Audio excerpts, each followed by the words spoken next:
Hello. It's nice to see so many people here today. We're outside the DWP's centre in Leicester, which happens to be a job centre. I don't know how many of you have been in there today. I haven't yet, but I don't know how many jobs are on those boards. Jobs that I could do. Jobs that would allow me to go back to work. I can't work Monday to Friday, 9 till 5, because I'd just fall apart. But I could do a couple of hours here, a couple of hours there. I may have lost the use of my back and my legs. I may even have lost the use of my bladder, but I haven't lost my brain. These are the issues that disabled people face. It's getting worse as well. We're not talking about a system that's improving. We're talking about a system that's actually getting worse. Yesterday, Scope was 20 years old under its new name. And it did some research. It compared some figures that it had taken back in 1994. How long ago is that? 20 years? We're not talking a millennium. We're talking 20 years, 2 decades.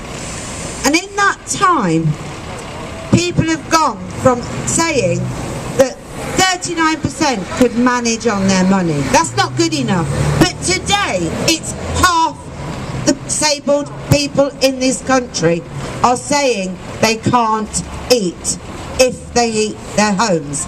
They can't pay the rent because of the bedroom tax.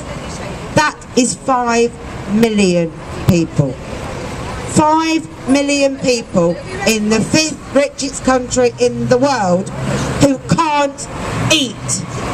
Don't tell me that's right in 2014. I just want to take you on a very short journey through the work capability assessment, because we're talking a lot about that. We heard that Atos are leaving. Well, bye-bye, but you're not going far enough, because you may still do my personal independence payment assessment. And they're still doing Northern Ireland. They're still doing Northern Ireland. And don't forget, because they've run away from the DWP, that's all right. The Treasury said, come and work for us. So they're still working for the government. They're going. We don't know who's coming up. We don't know whether we're going to get Capita, sorry, did I get that wrong? Maybe. Capita, Serco, G4, or any other private contractor. But whoever we get, they're going to be using the same system. The tick box system on a computer that says, can you pick up a box? Doesn't say how big the box, doesn't say how heavy the box. It says, can I pick up a box? Well, I can pick up a ring box, just about.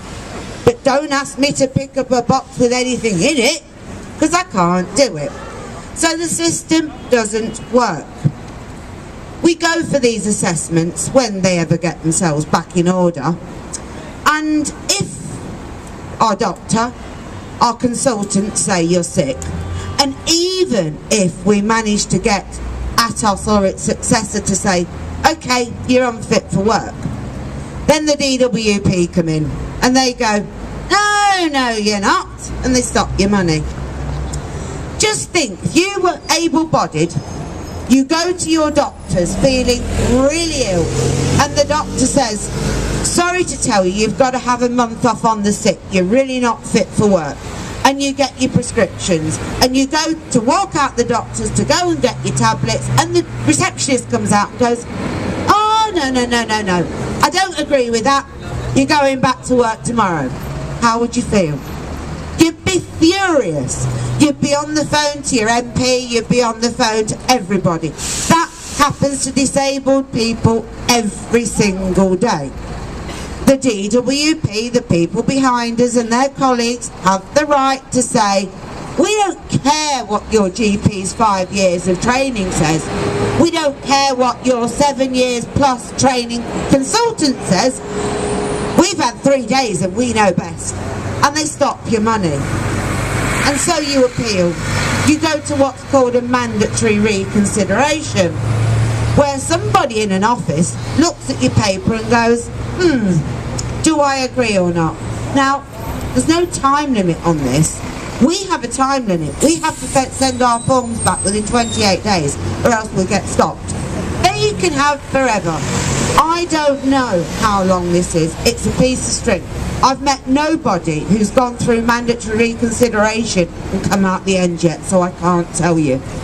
But if you do get that and they still say no, you have to go to tribunal. Now bear in mind, there's no more legal aid. You can't get representation for your tribunal, so you're left alone, stranded, penniless. Is it any surprise we're seeing thousands of people, disabled people, dying, starving to death, hanging themselves, jumping in front of trains? It isn't to me. I'm shocked, I'm appalled, I'm horrified, and I'm heartbroken. But surprised? I'm sorry, but I'm not. We are not to blame. We are not the problem. The people behind you are the problem, and they're the ones that need to be told no more. And that's why I'm out here today, despite the fact I've been up since 4 to be on the radio to tell you to get out here. And I'll be here until the end, despite the fact I won't walk tomorrow. But I'm here to say, it's not my fault. It's the fault of those behind you. Use your vote in May, use your vote next year, and get the bastards out!